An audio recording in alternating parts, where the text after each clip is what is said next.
तो कह रहा भाई पवन खाप न बदनाम ना कर, नहीं तो बात बिगड़ जाएगी।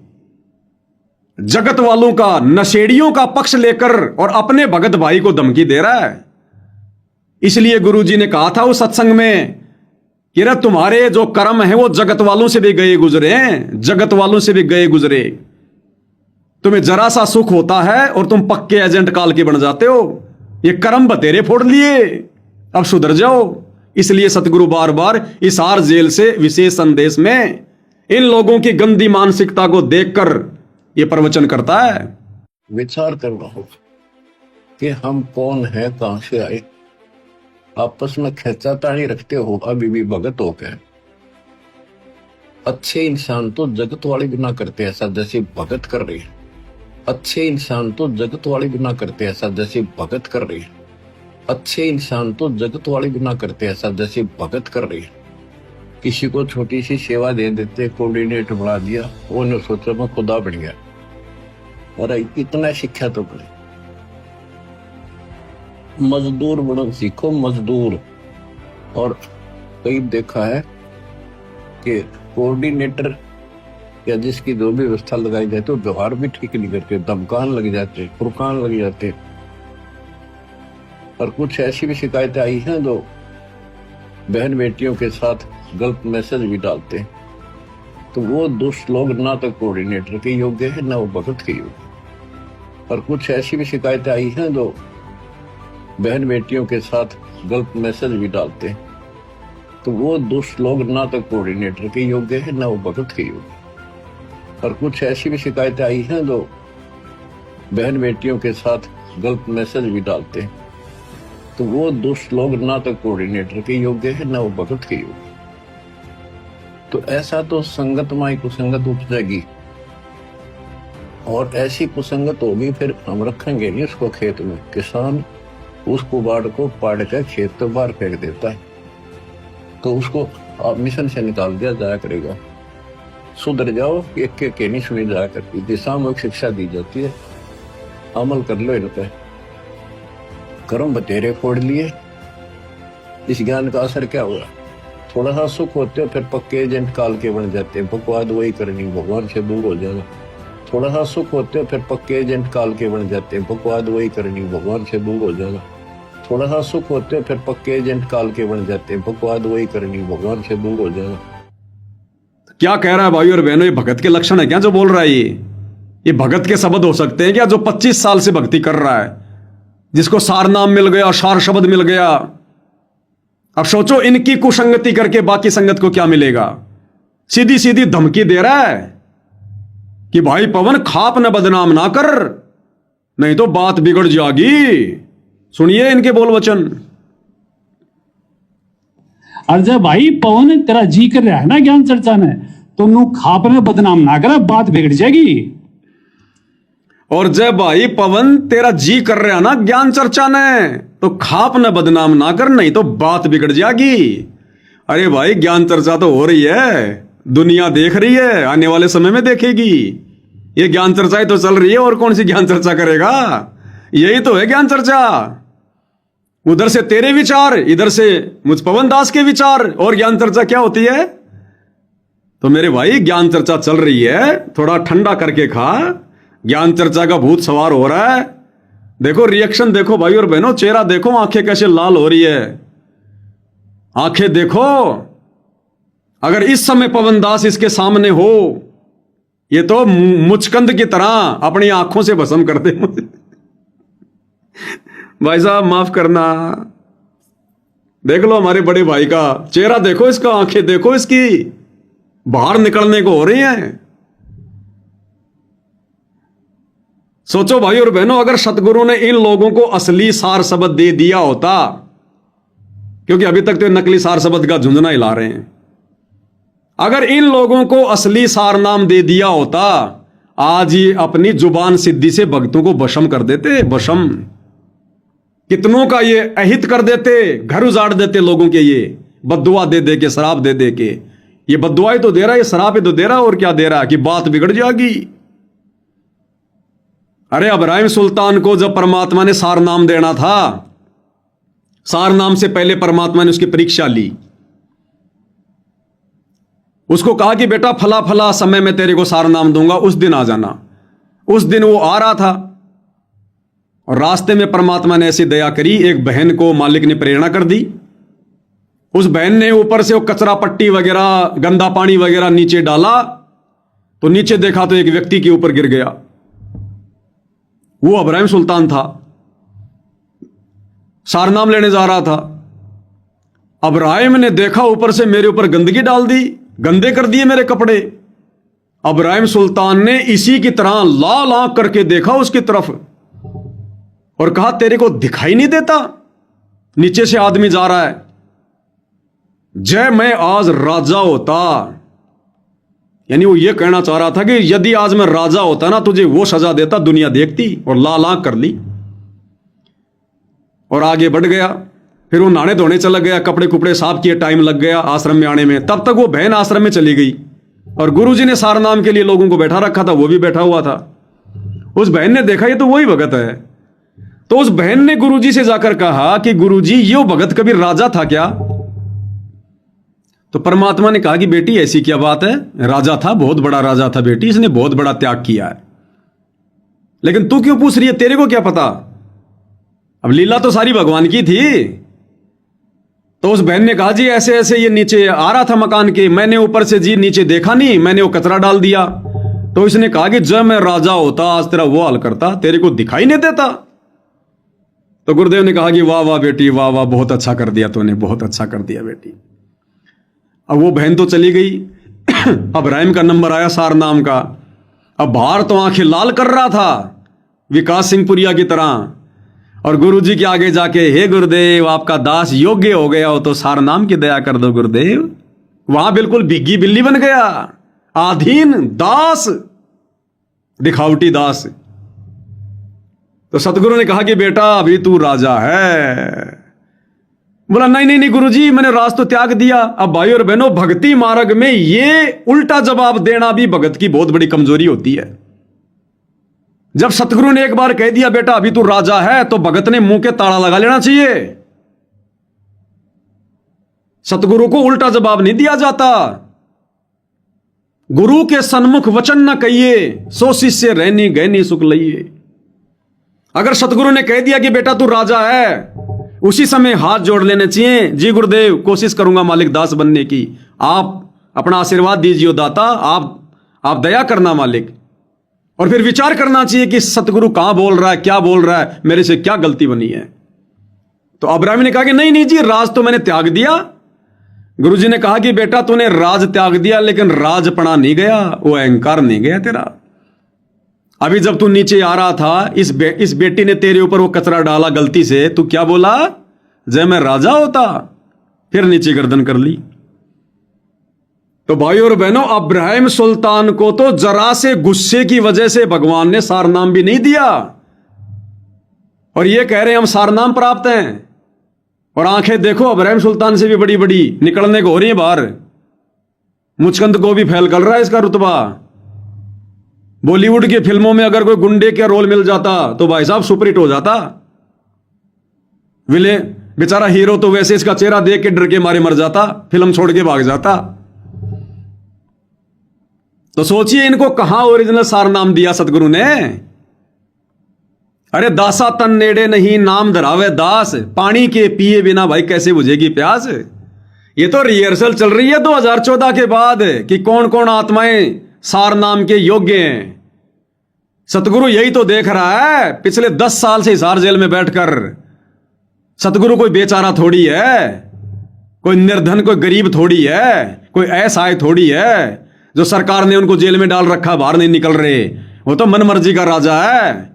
वो यही तो देख रहा है कि अभी तक कौन कौन भक्ति के योग्य है। प्रथम नाम के भी योग्य कोई है कि नहीं। अभी काय का सार नाम, काय का सार शब्द परमात्मा ने छींट भी नहीं लगने दी अभी तक। तो ये इस भाई के बोल वचन है कि पवन दास जय तेरा ज्ञान चर्चा का भूत सवार है तो सामने आ। और भाई पवन खाप ने बदनाम नहीं करेगा, नहीं तो बात बिगड़ जाएगी। और अब आगे क्या कह रहा है पता है? महाराज जी की खाप की बदनामी बर्दाश्त नहीं होगी हमारे से। यानी महाराज जी यानी संत रामपाल जी और खाप पंचायतों की बदनामी, इनका अपमान सहन नहीं होगा। अरे भाई मैंने क्या अपमान कर दिया? मैंने वही तो कहा जो सतगुरु ने कहा, वही तो कहा जो सच है। ये लोग हुक्का पीते हैं और हुक्का पीने वाले ढेड आदमी हैं। अगर ये हुक्का नहीं पीते हैं तो ये ढेड नहीं है, फिर क्यों अपने दिल पर ले रहे हैं अगर हुक्का नहीं पी रहे तो कह रहे महाराज जी की और खाप पंचायतों की बदनामी बर्दाश्त नहीं होगी।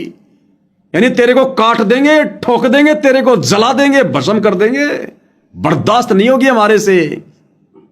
अब बताओ भाई और बहनों, इनमें भगत का गुण है? अरे गुरुजी कहते हैं भगत में तो शील, संतोष, विवेक, दया, अक्षमा, ये भगत के गहने आभूषण है। भगत में दया भाव होना चाहिए। भगत को कोई थप्पड़ भी मार दे बेवजह, भगत ने उल्टा हाथ नहीं करना चाहिए। अरे महात्मा गांधी तो भगत नहीं था, उसमें भी इतनी अक्ल थी। अगर उसके एक गाल पे कोई थप्पड़ मार देता, दूसरा आगे कर देता था। अरे हम तो भगत हैं, लेकिन अभी भगत बने नहीं, अभी तो भगत सिंह है, भगत सिंह। रगों में जोश है अभी तो कह रहा बर्दाश्त नहीं होगी महाराज जी के खाप पंचायतों की बदनामी। अब बताओ भाई और बहनों, मैंने महाराज जी की क्या बदनामी कर दी? क्या मैं कर सकता हूं अपने गुरुदेव भगवान की बदनामी? अपना गला कटवा लेंगे उससे पहले तो। बताओ दास ने कब बदनामी की, कैसे बदनामी की? एक शब्द तो बता दो कोई कि ये कहकर मैंने महाराज जी की बदनामी कर दी हो। और कब मैंने खाप पंचायतों की बदनामी की? मैंने तो हुक्का पीने वालों को कहा है, और वो 1000 बार कहूंगा और कहता रहूंगा। और मेरे गुरुदेव ने कहा है, मैंने उनके वचनों को दोहराया है। तो ना तो मैंने महाराज जी की बदनामी की, ना मैंने खाप पंचायतों की मैंने कोई बदनामी की। हमें पंचायतों से कोई लेना देना ही नहीं है। वो तो मान सम्मान करने के लिए पंचायतों के लोग आए, इसलिए हमारे को कहना पड़ा। वो कहेंगे, देश का प्रधानमंत्री भी अगर मर्यादा विरुद्ध उनका सम्मान करना चाहेगा, हम तो ऐसे ज्ञान आधार से कहेंगे भाई। तो कह रहा है महाराज जी की और खाप पंचायतों की बदनामी बर्दाश्त नहीं होगी। यानी बस हमारा धैर्य जवाब दे रहा। पवन दास तो दिखाई मत दे जाना कहीं। क्या कह रहा, ध्यान से सुनिए। ये ऐसा वैसा भगत नहीं है, तुम क्या देख रहे हो उसकी तरफ? ये विकास सिंह पुरिया है, छोटा मोटा भगत नहीं है, पैसे वाला भगत है, पावर है इसके पास में, बस थोड़ी ज्ञान की कमी है। अब मालिक दया करेंगे, ऐसी बात नहीं, ये भी उन्हीं का बच्चा है। सुनिए। तेरा जी करे तुम्हारी गला बात करे, और भाई किसी भी प्रकार से 1% भी चुबीसी खाप और महाराज जी का अपमान बर्दाश्त नहीं करा जाएगा।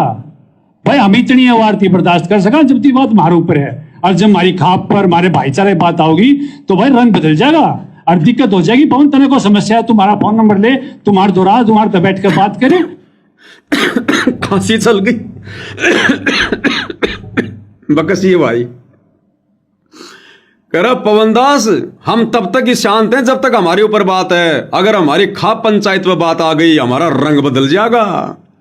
यानी फिर हम भगत से गुंडे बन जाएंगे, हम भगत से फिर बदमाश बन जाएंगे। कह रहा हमारा रंग बदल जाएगा। फिर रंग बदलना तो यही होता है भाई कि जब तक बात हमारे ऊपर है, यानी पवनदास तू आश्रम वालों को कुछ भी कह ले, चोर हैं, डकैत हैं, कुछ भी हैं, संगत का धन खा रहे हैं, संगत की मर्यादा तोड़वा रहे हैं, काल के दूत हैं, कहता है हमारे को कुछ भी कह ले, लेकिन बात अगर हमारे भाईचारे पर आ जाएगी, देख लो भाईचारा ऐसा होता है भाई और बहनों।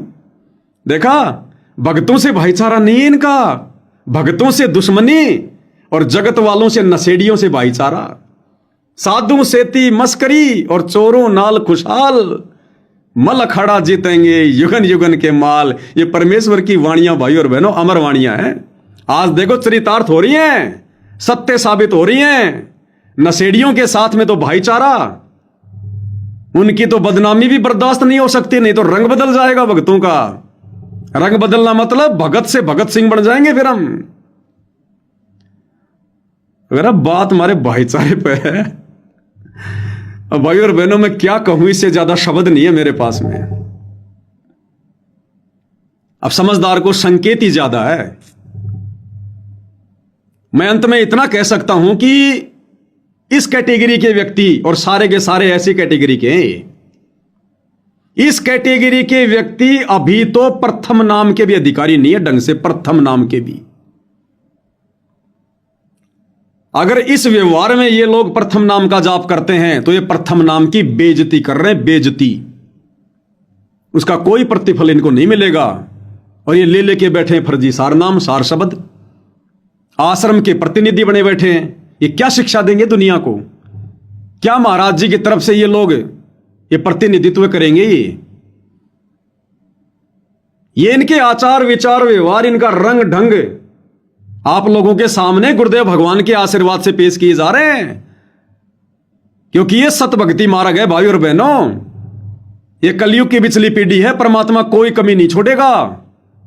भक्तों की हर भ्रमणा का परमात्मा समाधान करवाएगा।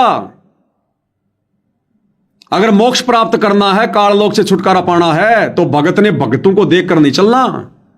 भगत कब रंग बदल जाएगा कोई भरोसा नहीं है।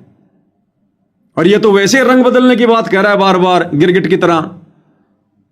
तो गुरुदेव भगवान ये चाहते हैं कि बच्चों, इस भक्ति मार्ग पर यदि तुम्हें सफल होना है, मोक्ष प्राप्त करना है, तो भक्तों को भी देखकर नहीं चलना है।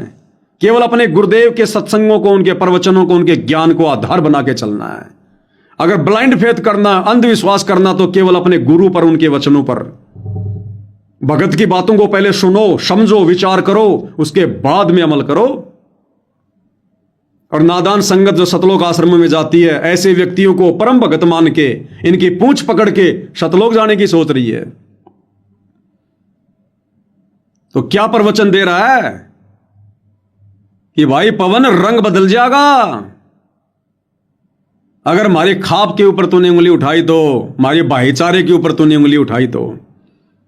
अब ये इनका भाईचारा हो गया, जगत वाला इनका भाईचारा हो गया। भाई और बहनों, परमेश्वर ने सब कुछ क्लियर कर रखा है।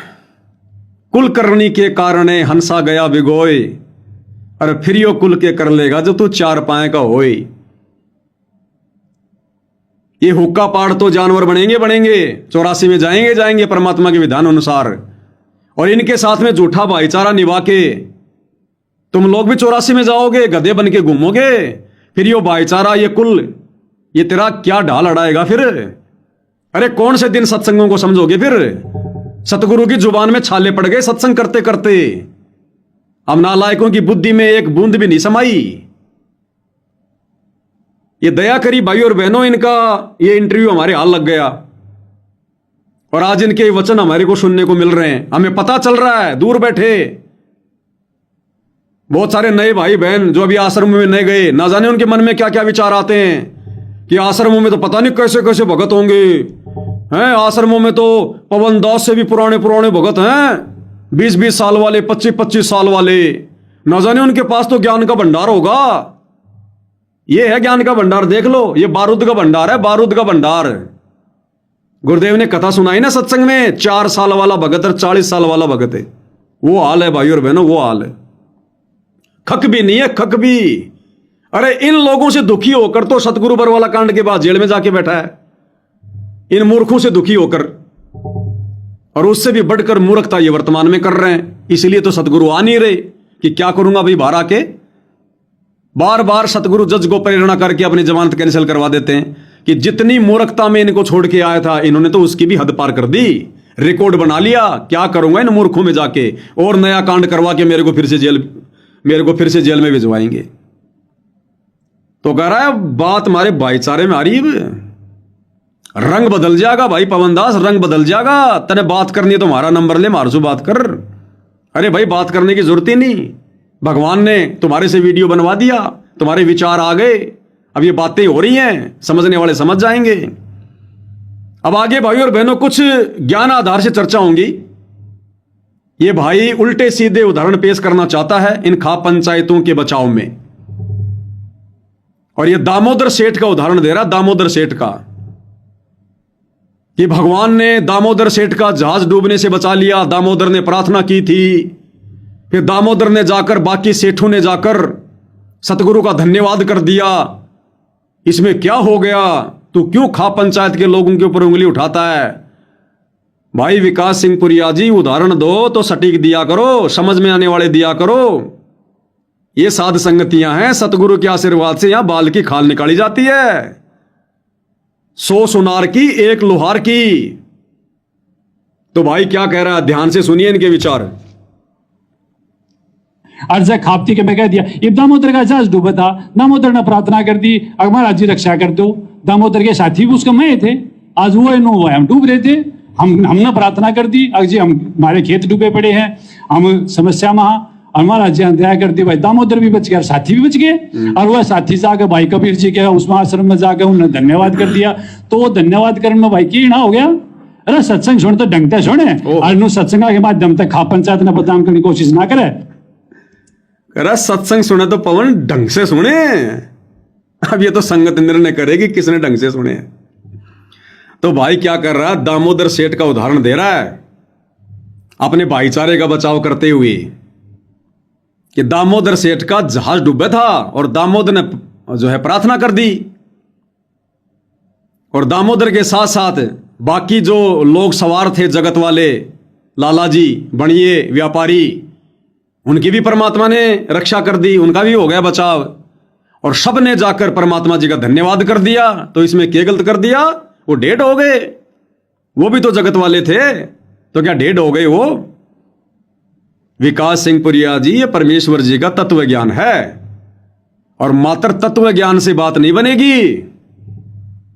परमात्मा कहते हैं तत्व भेद एक न्यारा, रे साधो भाई तत्व भेद एक न्यारा। तत्व ज्ञान से ऊपर एक तत्व भेद है जिसकी दया परमात्मा हर भगत पे नहीं करता। समझेगा कोई गुरुमुख प्यारा, तत्व भेद एक न्यारा। ये दया वर्तमान में केवल सत्सेवकों पर है। तो भाई क्या उदाहरण दे रहा है कि दामोदर सेठ का जहाज डूबा था, दामोदर ने सतगुरु से प्रार्थना कर दी। अरे भैया, यहां तो जगत वाले प्रार्थना कर रहे हैं, दामोदर तो भगत था। दामोदर ने तो सतगुरु से नाम उपदेश ले रखा था। इन लोगों ने कौन सा नाम उपदेश ले रखा था बताइए? और दामोदर का जहाज यदि परमात्मा ने डूबने से बचाया, तो दामोदर का जहाज डूबने से बचाने के लिए भगवान ने अपने भक्तों को नहीं भेजा। जिस प्रकार से तुम लोग ट्रैक्टर, ट्रॉली, मोटर, पाइप ले लेके जा रहे हो, भगवान ने अपनी समर्थता से वहीं बैठे बैठे और दामोदर के जहाज को डूबने से बचाया। आज भी तो वही समर्थ परमात्मा है। ये तो तुम जा रहे हो अपनी तरफ से मान बढ़ाई की भूख में, अपनी चौधर के लिए, अपना सम्मान जो है करवाने के लिए, अपनी भक्ति बर्बाद करने के लिए। ये तो तुम लोग भटक रहे हो जबरदस्ती। परमात्मा ने दामोदर का जहाज डूबने से बचाने के लिए भक्तों को नहीं भेजा था कि जाओ भक्तों, ले जाओ मोटर, पाइप, निकालो सारा पानी समुद्र का। अपनी समर्थता से बचाया था। और भैया उस समय दामोदर सेठ ने, भगत ने प्रार्थना करी थी। आज बता दो कौन से भगत ने प्रार्थना करी है? एक भी भगत अपनी आत्मा पे हाथ रख के अपने गुरु की सौगंध खा के बता दो, जिस भगत ने हिसार जेल में गुरुजी से प्रार्थना करी हो कि गुरुजी मेरा खेत डूब गया, मेरा घर डूब गया, मेरी रक्षा करो। भगत कर ही नहीं सकता, भगत करेगा ही नहीं। तो कौन से सत्संग कहां फिट कर रहा भाई?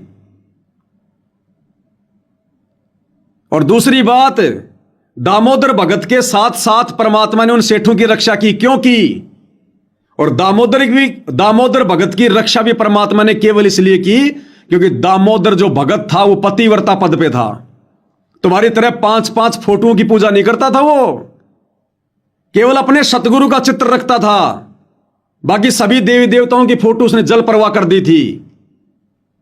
केवल अपने सतगुरु का चित्र जो हाथ से बना होता था उस समय, उस चित्र की पूजा करता था। सभी देवी देवताओं की फोटो उसने जल परवाह कर दी थी। वो पतिव्रता पद पे था, पतिव्रता पद पे, इसलिए उसकी रक्षा हुई।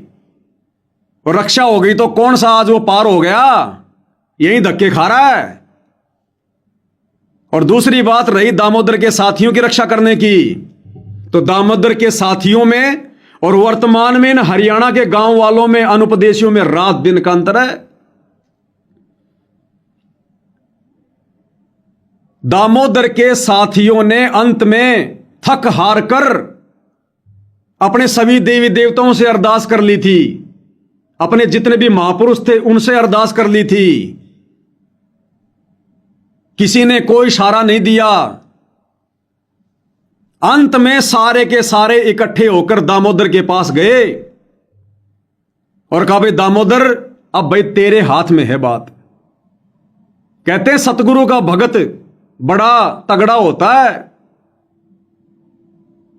और सबके सब सेठों ने क्या कहा था कि दामोदर, यदि आज तेरे सतगुरु ने हमारी रक्षा कर दी, क्योंकि उन सेठों के बाल बच्चे, उनका धन सब कुछ जहाज में था, उनका सर्वस्व नष्ट होने जा रहा था।